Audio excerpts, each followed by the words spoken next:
What's up, Lego builders? Welcome back to Coconut Brick Studios, and the wait is finally over. Today I'm going to be announcing which clone trooper I'm going to be using in my current mock, Cato Neimoidia.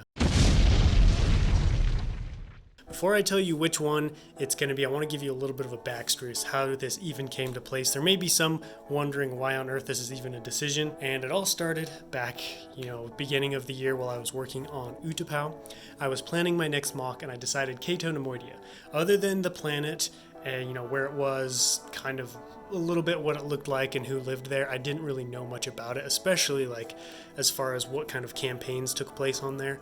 And so I decided to pick the planet and then do a custom battle scene with Phase 1 realistic clone troopers. I've been wanting to do something like that for a long time, as the Phase 1 is my all-time favorite clone trooper. Still haven't gotten to use it in a large-scale mock, and I thought it'd be cool to kind of portray the beginning of the Clone Wars. So that was the plan moving forward for a little while, and then the fateful day when Clone Plays, my friend and fellow YouTuber, came over to help me dismantle Utapau. He brought with him one of his custom 442nd grunts and showed it to me, and I was like, oh dang, that's actually a really cool looking clone trooper. And he's like, are you using these in Cato Neimoidia?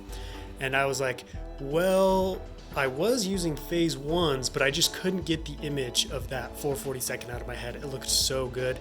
A fresh and new clone battalion. I didn't know too much about them. I had been exposed to them a little bit, but I was intrigued because I love learning about new clone legions and battalions, and this would give me a perfect opportunity to do so if I use them in the mock. There is a downside, though, to using 442nd, and that is the decaling process. These realistic Phase 1 clones are from Lego. It's an official Lego minifigure. However, these are custom. I have to make them myself, which means they are a lot more time consuming and they may not look as good because I am not that skilled of a decaler. So there was that challenge to overcome as well. If, would it be worth it to make my own? Even if they were cheaper, they may not look as good and might be harder to come across. So that's what I've been working with for the past couple of months, is trying to decide which one is going to look better in the mock, which one will make the mock better, and which one is more accessible. And ultimately, I came down to the decision that I'm going to go with the 442nd troopers. This may not be much of a surprise to some of you guys, as I've really been hyping them up and I've started decaling them. But the reason I went with them is just because I think they look really cool. And I think this is going to be a perfect opportunity to showcase some clones that don't often get too much exposure in mocks, especially large scale mocks. The second reason why I decided to go with 442nd is because this will help make my mock more correct to Star Wars canon, and it'll be an actual battle that happens in the Star Wars universe.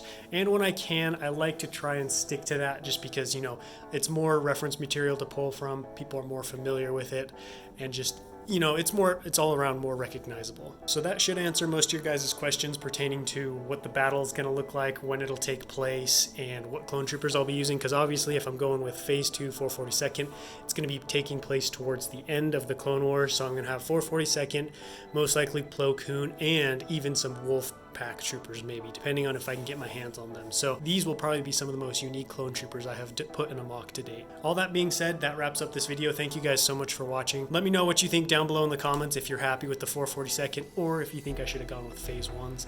As always, if you like this video, don't forget to leave me a big thumbs up. And as always, if you're new to the channel, please consider subscribing so you don't miss out on any future content. But until next time, happy building.